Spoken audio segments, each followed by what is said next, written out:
Hello, everyone. Hello. Let me turn off this volume real quick. Hey, I had to hold my, I had to hold it like this. Okay, you guys, I'm stupid because I am currently chilling in a Meijer parking lot. Um, because I thought that I was supposed to come in at 8:30 today, but I'm supposed to come in at 8:30 next week. So it is right now as I'm recording, it is 9:01. I go in at 11. So I'm like, you know what? Let me get some coffee, from Tim Hortons. Let me get some Timbits and let me go chill in the Meijer parking lot. So, and I'm like, you know what? I got time to do a review. I got time. Let me go and do this review. Okay. So this is Animal Kingdom, y'all. This is Animal Kingdom season 5, episode 11, Loose Ends. Okay. Let me just get everything situated. Oh, Lord. I hear Oh, it's right next to me. So yes, I'm in my parking lot. Okay. I am so stupid. I woke up at 5:45 thinking I had to come in at 8:30. Oh! Oh my gosh. Okay, so let's get into it. So this is season 5, episode 11 of Animal Kingdom. Okay, Loose Ends. So got out of camera, my bad. But you will get last week's episode 10, a couple of weeks ago, episode 10's review probably later on this week. So I will have to get on that and everything like that. So let's get into it. So I remember what happened in this episode, but then if I forget something, you guys know, put in the comments. And some of the stuff that I talk about, I will bring it up again in the next review that I do for Animal Kingdom, which is the previous episode. So what's happening is that they are looking at the aftermath of Living Good's death. You guys remember Officer Chadwick, he lured the Cody brothers into, and Jay, to Darren's bar where he then killed Officer Living Good.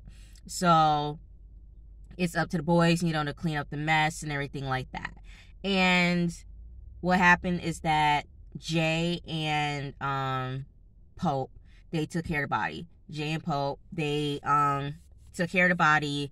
They took it to Mexico, where they met with a doctor who, worked in Mexico, and he told Jay and Pope to take Living Good's body to one of his peoples that he knows in Mexico. And basically they're setting it up to look like it was a hit by the cartel. So they cut off his hand, and two of the smugglers, they take his body and everything like that. So the aftermath, they are now waiting to hear the news come in about Living Good's death, because Living Good was a DEA agent. Okay, he was a federal agent, so this is going to be huge. A federal agent has been killed, so of course it's going to spread like crazy. So they're patiently waiting to hear, because they already have a plan on how everything is going to fall out. They have to deal with Chadwick now. Chadwick pulled the trigger. Chadwick is not good. Chadwick is messy. He needs to go. So they're trying to figure out a way to how to get rid of Chadwick as well.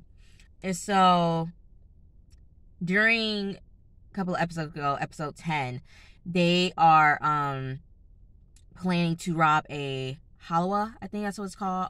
Halawa. I still can't pronounce it. Okay. The person who, ships monies to different countries and everything like that. And so, because that's what they got the inspiration from, because Adrian's sister has been using a Halawa to send money to Adrian in Indonesia. The car just pulled up beside me, whatever. So they are planning to rob a Halawa because they have like millions and millions of dollars. So on episode 10, they set up Frankie. Well, not set up Frankie. Frankie's a part of this too. Frankie is on her last, she wants to go out on a final hurrah before she leaves and go to Costa Rica. So she works with the boys, and I think she put up $30,000, I think. either $30,000 or $3,000. $30,000 or $3,000. She put up her own money to try to find how much, money the Halawa has. So she met up with the Halawa, and she gave her money, and they put a little tracking device in the band of the money. And so Darren, was looking at the GPS in episode 10, and he found out that the cash is going to a port. You guys know what a port is, a bunch of shipping containers and everything like that. So their money could be going anywhere. They just need to know where the money is in which, shipping container. So they are doing a stakeout. Darren and Jay, they're doing a stakeout of the shipping port and everything like that. High max security. She better not hit my dad's car. She didn't. High security. It's packed. You got dogs. People are just coming in and out. So it is very, very guarded. So they need to be on point with everything that they're doing. It's kind of reminding me of like in the first season, their first job that they did. This pumpkin spice cobra was terrible. Ugh. That is nasty. Ew. That is nasty. That is so nasty. Ew. I'm gonna just stick to my regular Oreo ice cap. That is disgusting. Ugh. Disgusting. So, okay, I'm still recording. I'm like, why am I not recording? But I'm still recording. But, Jay and Darren, they are staking it out, okay? Which they should. It's reminding me, like I said, of the first season when they were planning to rob the military. It's kind of reminding me of that. So that's what Jay and Darren are doing. Then you get a flashback. So we get flashbacks. I'm gonna just do the flashback in just this whole section. So the flashback of this episode is that Janine and the kids, they are basically recovering from what happened. Janine ended up killing Max because he came to the house because she tried to set up Max at the strip club using Baz's mom.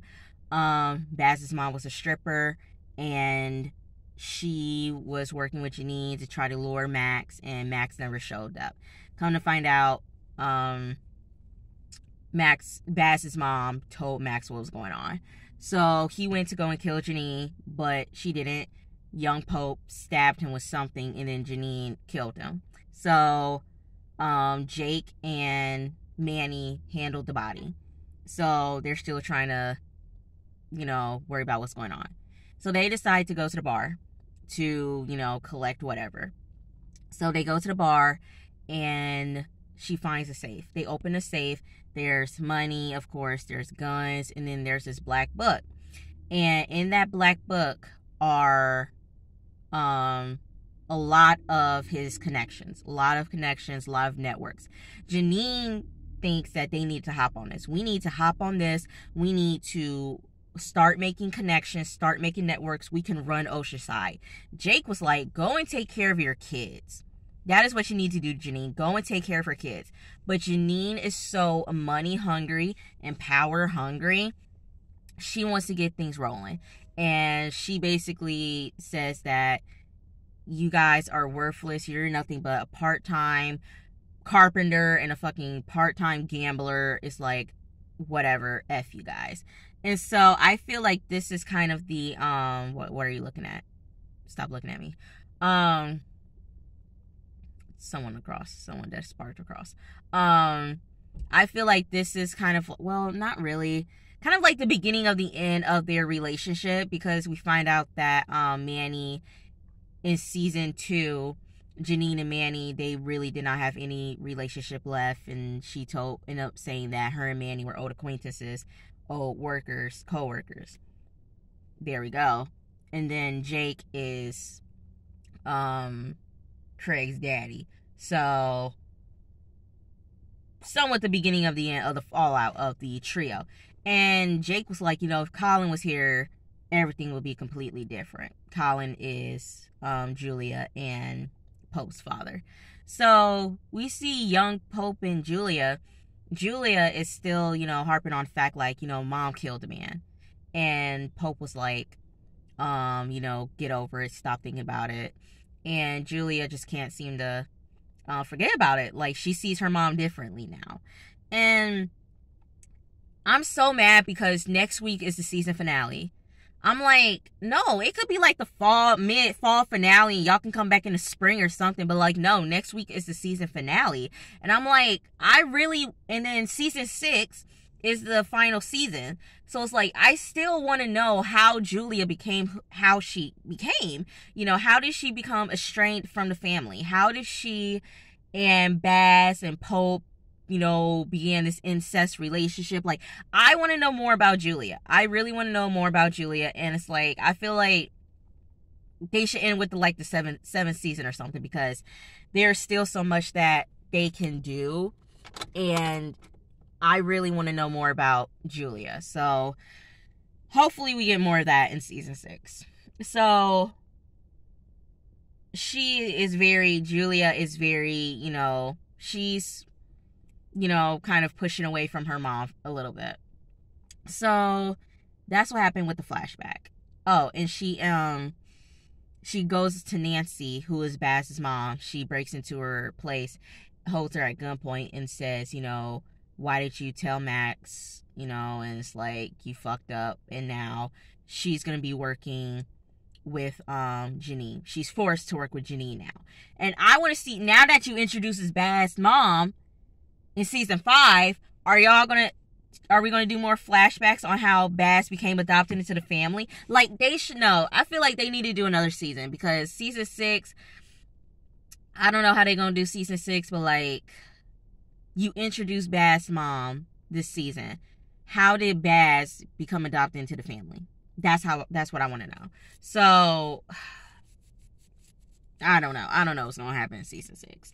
So that's what happened in the flashback. Present day. So we're getting news about Living Good's death one by one, and they're making it look like a cartel hit.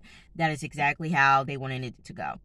So Craig is I feel like Craig is going through a midlife crisis. I don't know how old Craig is on the show. He may be in like his early 30s, something, but bro is going through a midlife crisis. He's trying to keep this young life, young and reckless, get high, drink, everything like this, but homie's going through a midlife crisis. He's still harping on the fact that Ren left him with Nick, which ain't your son, but congrats to you for stepping up and being a daddy. But like, I don't, he needs to man up. He needs to man up and stop using drugs as an escape. And even Pope confronted him on that. Him and Pope went to go look for a car, and Pope checked him, you need to stop being a pussy, and that, CPS wouldn't like it if their father is, if the father is a drug addict. So there's a reason why Ren must have left. And, Pope, like I said, checked him. He just needs to get a reality check, and he needs to grow up. That's what he needs to do. He needs to grow up. And he needs to realize that there are plenty of other fish in the sea, and that Ren isn't the only one, Craig. Come on, Craig. Come on, Craig. My God. So, Darren is still like feeling the pressure of what's going on. He is scared that the police are gonna, arrest him and loop him in with the Living Good death. So he gets a call saying that there's police at his at the bar, and so it's the FBI, and they're asking him questions, and he lies, and they tell him, look here, if there's any more information, give us a call. So they kind of let him off the hook. So no heat on Darren, and it's like his bar thing. Darren does not get flirting. Oh my gosh, he does not get flirting. What's his name? Tony? Is it Tony or Romeo? One of the two. I'm gonna call him Romeo. Romeo, you need to shoot your shot with Darren, and Darren, you need to accept it, because Romeo and Darren, you and Romeo need to get together. Y'all look so cute together. Get together. He worried about you. He worried about the bar. Come on, Darren. Get with Romeo. Get with Romeo, man. Come on. Come on, Darren. You don't get flirting, bruh. Okay. So, we see, Jay. Let's talk about Jay. So, Jay really didn't have that much of a story, but he was with Darren most of the episode, you know, staking out the, port. And he asked Darren, do you think that Smurf would have done the job? And he was like, I don't know. You know, we don't know if she would have done the job. So he thinks that, you know, Smurf would have done the job. And it's like, we need to do it. We need to go ahead and do it. Take this opportunity. And it might be a good payout. And so he decides to, Darren, he's like, you know, how about we, you know, each of us take a business and we use the money off of that. And it's like, you know, the houses and condos, those things aren't working. You know, the bowling alley, that's my thing. So it's like, you guys find your own things and we can, you know, work the money through there. And that's what all kind of happened with Jay, really. He was just with Darren most of the episodes, staking out the place. Pope. So Pope is going to look for a car. He goes to Ralph, okay? Ralph from the previous episode, he was like, you know, we don't fuck with you because of Pete and everything like that. So he goes back to Ralphie. He holds Ralphie at gunpoint. He said, you tell Pete if he got a problem with me and my family, Pete can come to us, okay? But look here, Ralphie, I need your car. So you gonna give me your car, Ralphie, okay? Ralphie takes Pope to his car and Pope asks him, you know, give me the title. He said it's in the glove compartment. Opens the glove compartment, tells him to sign it. Ralphie sign it. He then goes to look in the trunk. He asked something about it in the trunk. Ralphie opens up the trunk. He said, I got some, you know, stuff in there. He's like, what stuff? He's like, I got some coke in there. And so he said he got something in there. I'm like, is that the coke that was theirs? That was supposed to be theirs? Opens it. It is the same coke. He said it's from Pete. Bitch, Pete never flushed the damn coke. Pete been selling it to the friends where they can make money. I said, Pete, you double-crossing motherfucker, Pete. Hell nah, Pete. You messy ass Pete. Oh, you fucked up, Pete. You trying to take their money? You messy, Pete. You messy, homie. You messy. So, later that night, Pope is cleaning his gun and Jay, you know, I think he was about to take out the trash or whatever, and Pope was like, you know, you should clean your gun, you know, I think like a couple of weeks or something like that. Basically, he's gonna kill Pete. That's what I'm thinking when Pope said that. He gonna kill Pete. He found out Pete took the coke, he cleaned the gun so he can kill Pete. And so Pope then tells Jay that Pete never flushed the coke. Jay looked pissed. Next week episode, they gonna get Pete. They gonna get Pete. That's how the episode ends. Girl, oh my gosh. When Ralphie said, I got coke in the car, I was like, bitch, is that they coke? Oh my gosh. I am so upset at Pete. And I liked Pete too. But nah, Pete, you messy as hell doing that shit. They did all that hard work and you gonna take the money saying you flushed it. Girl, you never flushed it. Get out of here, Pete. But y'all, that was Animal Kingdom. Basically, I just gave y'all 2 reviews in one with overlap. So, should I give y'all a separate review for episode 10? I don't know. But y'all, that was Animal Kingdom. I don't have time to edit this. I don't got my computer, so y'all gonna get it as it is. I love y'all, and I will see you guys. Actually, since I don't gotta go to work tomorrow until 11, because I thought today and tomorrow I had to go to work at 8:30, but I'll have time to edit it and, you know, all that stuff. So I will see you guys. I might bust out this Love After Lockup video. I might just do that. I will see you guys soon, okay? Peace. I love you guys. Bye. Mwah.